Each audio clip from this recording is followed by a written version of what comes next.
messieurs, bonsoir. Bienvenue à Parole à l'élu. Cette semaine, 30 minutes avec le conseiller du district de Buckingham, Maxime Pedneau-Jobin.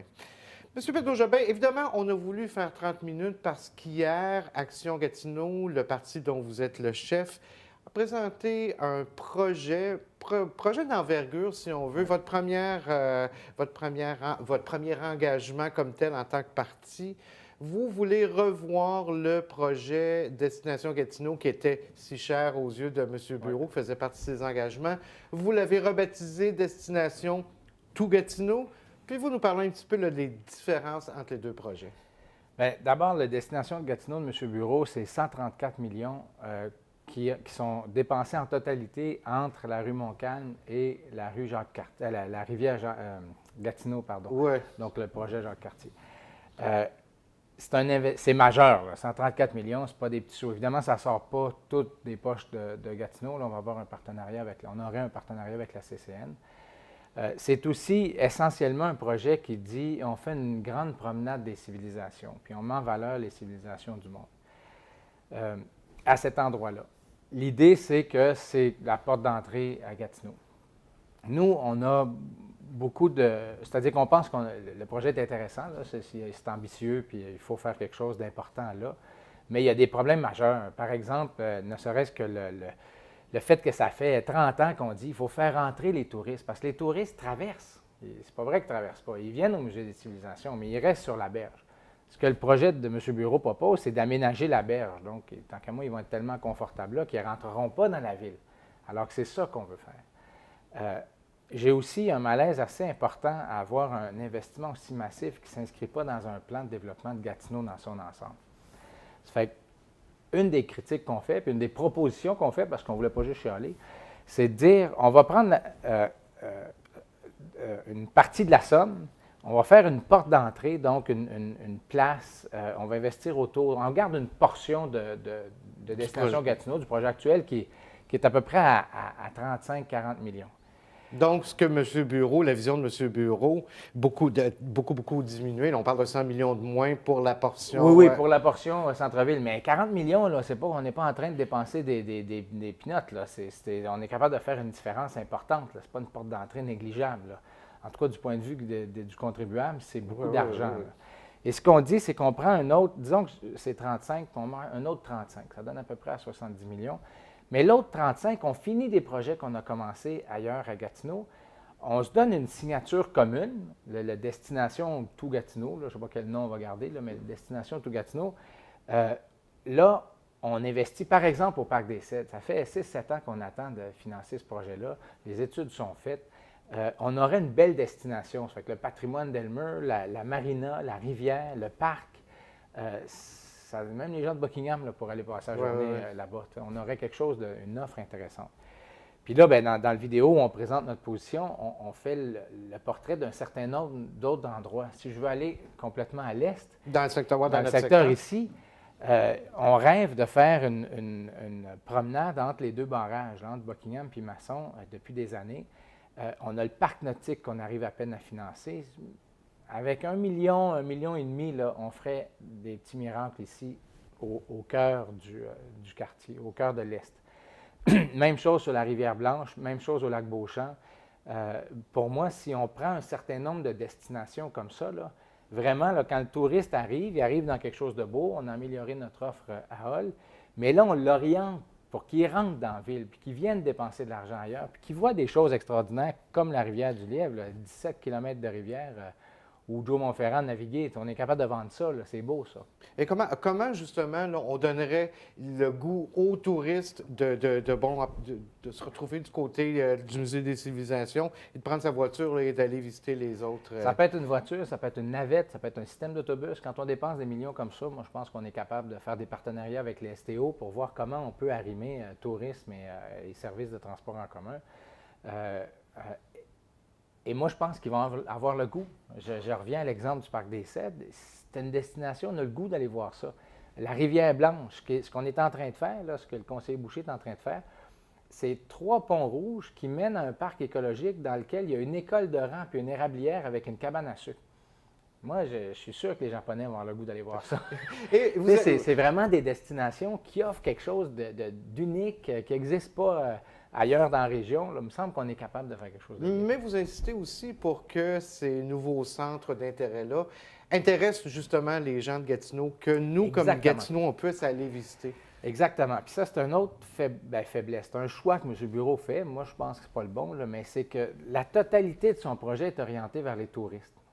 Moi, je pense qu'on doit consolider les communautés locales, finir des projets qu'on a commencés, puis améliorer la qualité de vie. Moi, je vais avoir le goût d'aller me promener à Elmer. Je vais avoir le goût d'aller montrer la rivière-Blanche à mes enfants.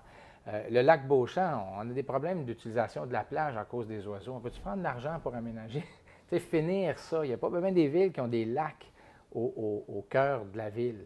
Le ruisseau de la brasserie ferait partie de la porte d'entrée. Ça fait combien de temps qu'on veut le refaire, le ruisseau de la brasserie? Fait que ça, oui, on consolide les communautés locales, puis on se donne le goût de se visiter. Puis peut-être plus profondément, là, on le veut avec Gartin. Si on fait un projet qui traite où on met 134 millions à 1 kilomètre autour de la maison du citoyen, les gens n'embarqueront pas. Ouais. Les gens de Gatineau, de partout à Gatineau, là, veulent sentir qu'on a un plan de match, qu'on a une vision, qu'on sait où on s'en va, puis que ça les inclut. Sinon, ça va foirer. Et justement, Action Gatineau, vous tenez à consulter les gens dans le développement de votre nouveau projet. Bien, c'est pour ça qu'on sort maintenant, c'est que l'équipe Destination Gatineau là, de M. Bureau nous annonce des consultations depuis février, en fait. Puis ça n'arrive pas. Ça fait que ce qu'on a dit, c'est qu'on lançait cette vidéo-là là, sur la place publique pour que le débat public s'engage, puis pour que les gens se fassent une idée. Et là, on nous dit que les consultations s'en viennent fin automne, début janvier. Bien, nous, on sera prêts, puis on aura alimenté la réflexion des citoyens. Donc, ce que vous voulez, finalement, c'est que les citoyens, quand on va aller participer à ces consultations-là, qu'on soit en mesure là, de proposer un petit peu ce que Action Gatineau propose. C'est ça, qu'ils voient qu'il y a des alternatives, ils se feront leur décision. Là, entre-temps, nous, on prend les commentaires sur notre site Internet, actiongatineau.org. Et là, les gens peuvent, c'est ça, se faire une réflexion. On va répondre d'ici quelques heures. Je vais mettre un texte qui définit un peu plus là, les détails de notre projet, là, parce que la vidéo dit des choses, mais il faut en mettre un peu plus. On sait, vous l'avez dit tantôt, dans le projet actuel, la CCN est impliquée, ils vont investir beaucoup d'argent. Est-ce que dans le nouveau projet, la Commission de la capitale nationale va trouver son compte, si on veut? Moi, j'en suis convaincu. D'abord parce que si la Ville met un certain nombre de millions autour du Musée des civilisations, je pense que la CCN doit être un partenaire, va vouloir être un partenaire. C'est sûr que c'est moins gros, mais d'après moi, c'est moins gros, c'est plus intéressant, puis ça va marcher. Alors que l'autre, il est convaincu qu'il va tomber. Ça fait que la CCN, d'après moi, va être intéressée parce qu'on améliore l'offre dans la région d'Ottawa et de Gatineau. Il y a évidemment des projets qui sont déjà en cours. Vous parliez du Parc des Seines. Ça fait longtemps qu'on parle d'améliorer le lac Beauchamp ici, dans le secteur ici.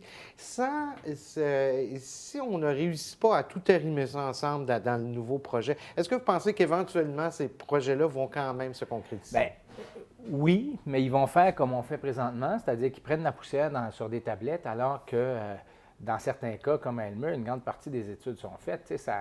Une partie du travail, on a déjà investi, on a déjà dépensé de l'argent pour ça. C'est là où non seulement on dépense la moitié de ce que M. Bureau veut dépenser, mais là-dedans, il y a des dépenses qui sont déjà dans nos listes de dépenses à venir. Donc, c'est pas, on l'aurait fait à un moment donné, cette dépense-là, mais on l'accélère un peu. Puis le Parc des Cèdres, c'est un bon exemple. Là, il y a des choses qui ne sont pas dans notre projet, par exemple. Puis moi, je suis convaincu que à Sticou, les chaudières, les chutes chaudières, c'est un des endroits les plus importants de la région. Ça. Tous les grands explorateurs sont passés. Puis ça fait longtemps aussi qu'on parle de ça, mais bon, ça dépend de Domtar. Mais ça, il faudrait qu'on... Puis c'est des gros montants aussi. Il faut qu'on s'assoie avec Domtar pour voir ce qu'on peut faire, là. Cavalier de la Salle est passé là, le père et le fils, la véranderie, Champlain, Louis Joliette, vraiment. Et c'est un haut lieu de la spiritualité autochtone. Il y a quelque chose à faire, là. Et c'est des choses que les gens ignorent parce qu'on n'en parle pas vraiment. On n'en parle jamais, alors qu'il y a des textes qui... moi, je relisais récemment un livre par l'historien Raymond, Raymond Ouimet? Raymond Ouimet, Oui.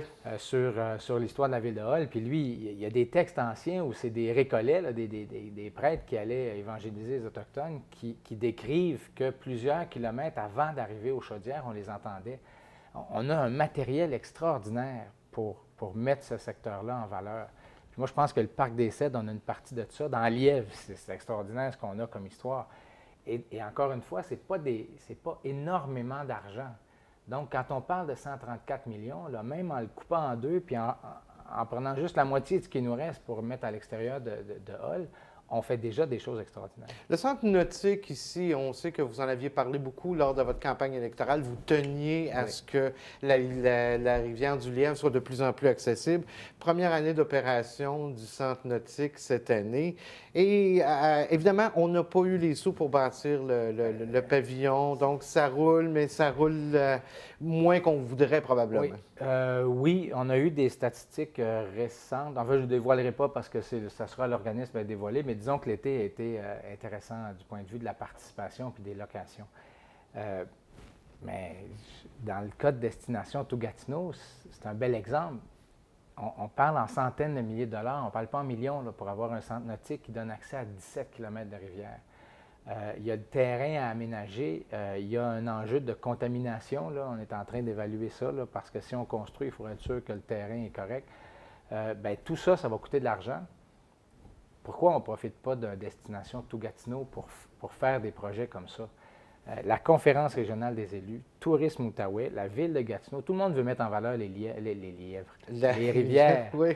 La Lièvre, c'en est une, elle est belle, puis on n'aurait pas besoin de 134 millions pour faire ça, là. Comme je vous disais tantôt, quand on aura mis 1 million et demi à l'est, on va avoir une belle balade entre les deux barrages, puis un centre nautique qui marche.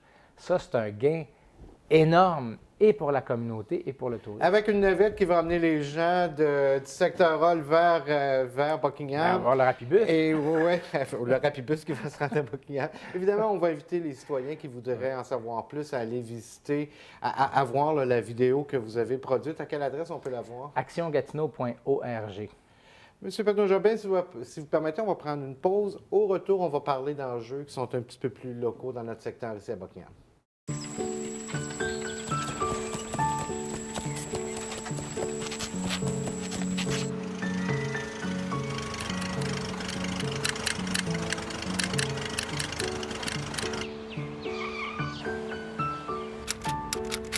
Avant, on n'écrivait pas de messages en conduisant. Il y avait sûrement de bonnes raisons.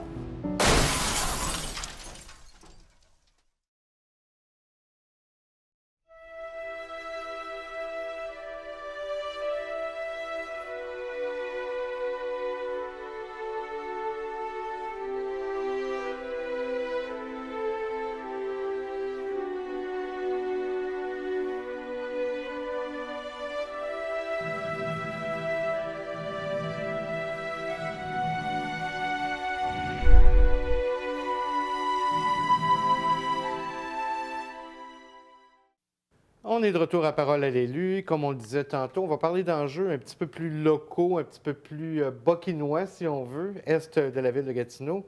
Mais j'aimerais qu'on parle d'un communiqué que vous avez envoyé la semaine dernière conjointement avec le conseiller d'Ottawa, Mathieu Fleury, où vous demandez à ce que les deux compagnies de transport, donc on parle d'OC Transpo, évidemment, et de la STO de ce côté-ci de la rivière, qu'on forme un comité là, permanent pour qu'on puisse discuter de façon permanente, justement. C'est ça. Moi, c'est à la fois local et régional parce qu'il y a des gens qui participent et qui vivent une transition entre les deux systèmes, là, OC Transpo et la STO.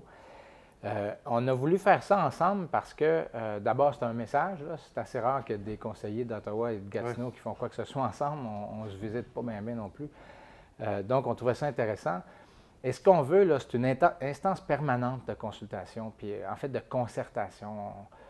On ne peut pas amalgamer les deux réseaux de transport parce que c'est deux systèmes juridiques différents, c'est deux provinces, c'est deux villes, c'est deux groupes de contribuables, là, c'est compliqué. Mais on devrait travailler à peu près tous les jours. À Ottawa, c'est en milliards qu'on calcule les investissements qui vont se faire. Juste le train léger, je pense que c'est 2,1 ou 2,2 dans les prochaines années. Nous, c'est en centaines de millions. On vient de mettre 250 millions, mais on va en remettre aussi à l'ouest à Elmer, éventuellement, mais probablement rapidement. On devrait se parler tous les jours. On ne peut pas. Oui, il faut, moi je dirais même jusqu'au tarif, puis jusqu'aux cartes. Oui, M. Fleuret n'a pas voulu embarquer dans la question de tarif, mais... Non, non, puis c'est compliqué, mais il reste que ça prend un arrimage le plus pointu possible. Parce que, puis ça pour les petites choses, puis pour les grandes, parce que oui, pour les petites, sur les routes d'autobus, les circuits, pour que les circuits s'arriment les uns aux autres, mais aussi les grandes choses. On ne peut pas concevoir le Rapibus à l'ouest sans parler à Ottawa. Il y a, je pense que c'est 92 des gens d'Elmer qui ne travaillent pas à Elmer. Il y en a la moitié de ce monde-là qui s'en vont à Ottawa le matin. Il me semble que ça serait intéressant de parler aux gens d'Ottawa dès la conception du projet. Et en fait, c'est étonnant qu'on ne le fasse pas déjà.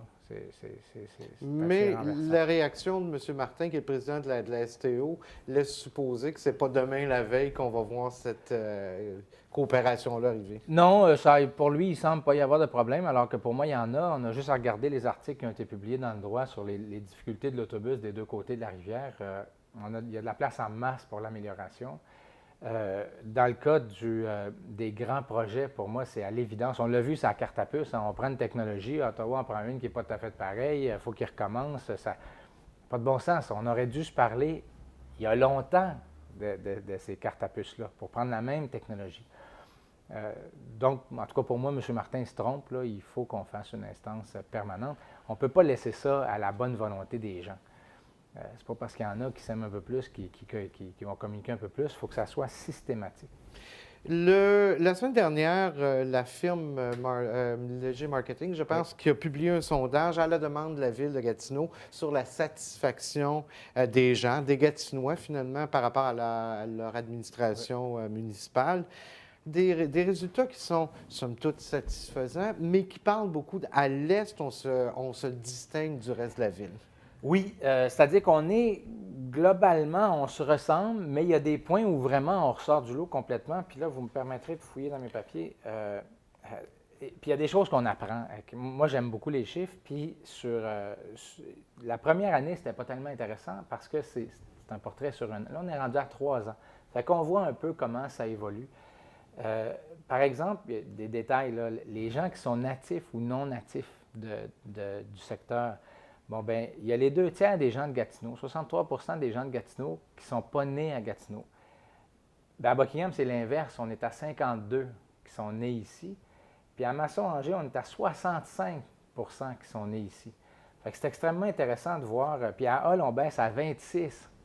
Donc, même dans la discussion politique, là, il y a une teinte. Là. On voit là, que les priorités ne sont pas nécessairement les mêmes. Donc, on peut presque dire que les gens du secteur du Est, Masson-Angers, Buckingham, sont des gens qui sont plus peut-être attachés ou plus enracinés dans leur... Oui, enracinés. Quand on parle de sentiment d'appartenance, quand on parle d'histoire, quand on parle... Pour moi, c'est ça qui...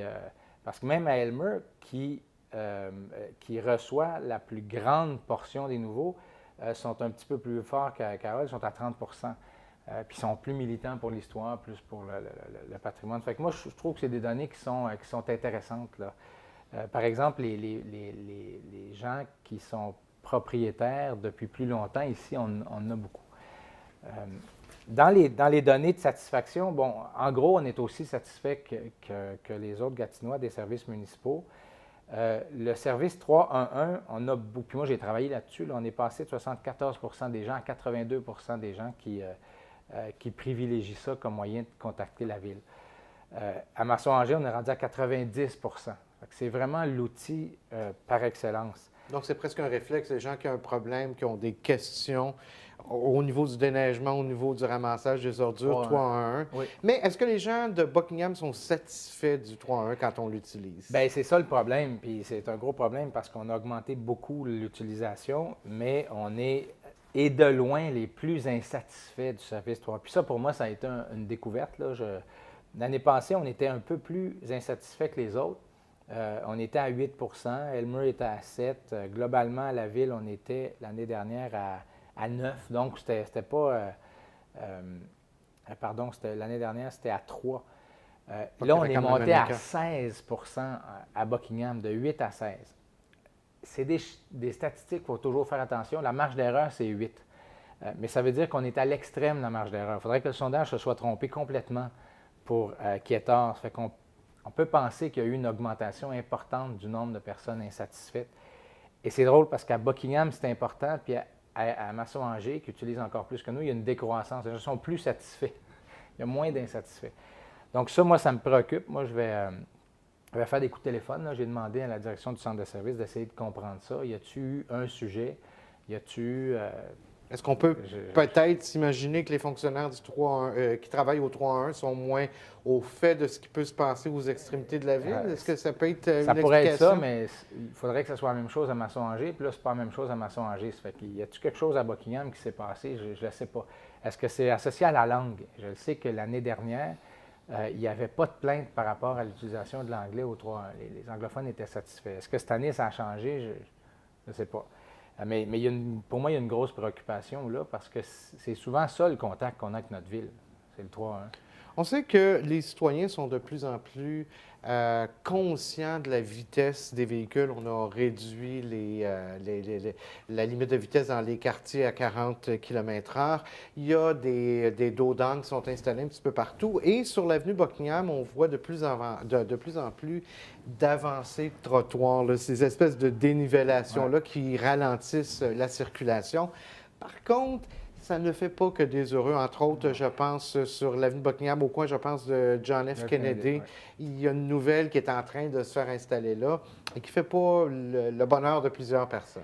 Non, puis ça, on est dans un domaine très compliqué et difficile pour un politicien. C'est que il faut trouver des façons de ralentir les gens. Moi, je crois dans les photoradars puis dans la coercition, là, quand les gens reçoivent. Mais puis ça marche.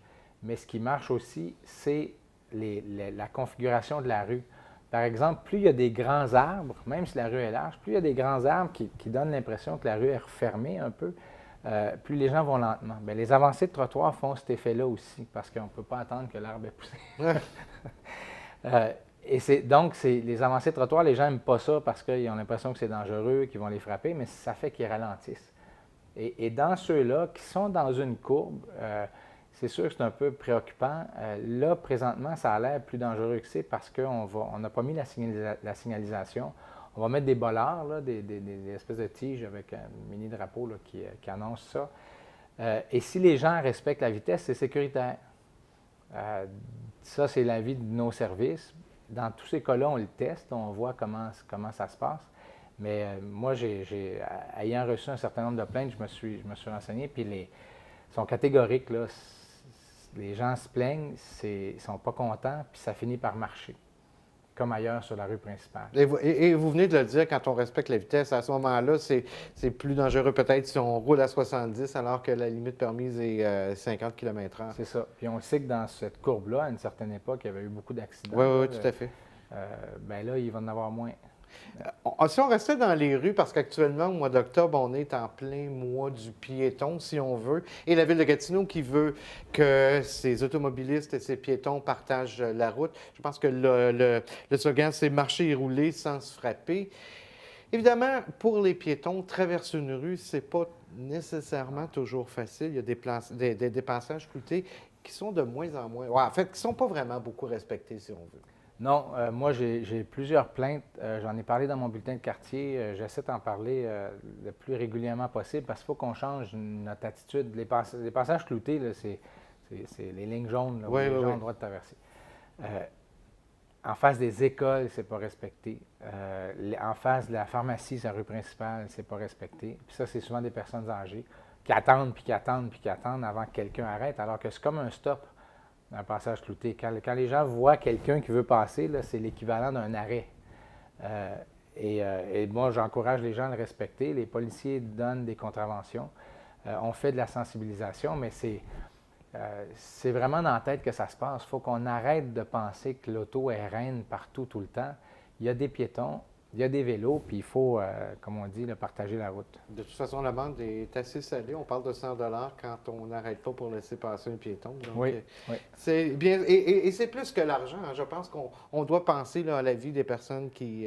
Bien, puis à la qualité de vie tout court. Là, Ouais. Les gens qui marchent pour aller au travail, on est content qu'ils fassent ça. C'est meilleur pour l'environnement, c'est meilleur pour leur santé. Donc, on finit par économiser. Donc, au lieu de les frapper, on devrait les encourager à marcher le plus possible. C'est vraiment une question de culture qu'on doit installer dans nos quartiers.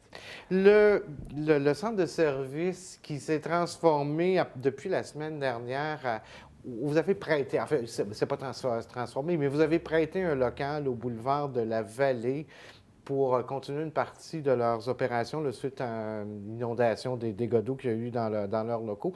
C'est pas chose courante, je pense, qu'on prête une partie des locaux des centres administratifs. Non, puis je suis assez content parce que le boulevard, c'est un centre de jour en santé mentale. là. C'est un des organismes communautaires les plus importants, en fait importants, ils sont tous importants, mais qui offre un service là, précieux à Buckingham. Puis je dois dire que moi, je n'ai pas intervenu du tout. Ils ont fait une demande au centre de service et c'est l'administration qui a dit « Parfait, on peut faire ça, on va vous accommoder pour un certain nombre de jours, de semaines. » Parce qu'il y avait eu un dégât d'eau au boulevard. Ça fait que je suis très content qu'on soit capable de faire ça comme ville. Là. La semaine dernière, vous avez mis sur votre site, sur votre page Facebook, une étude de l'Union des municipalités du Québec, l'UMQ, qui disait que Québec devrait investir au moins le double dans ses infrastructures.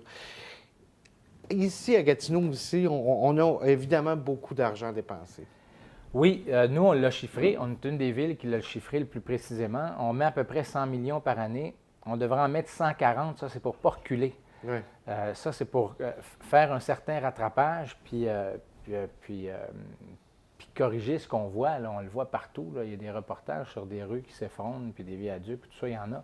Mais ça vient de 30 ans de négligence. Si on a adopté une taxe sur les infrastructures, une taxe dédiée, c'est pour ça. Puis on va continuer à le faire.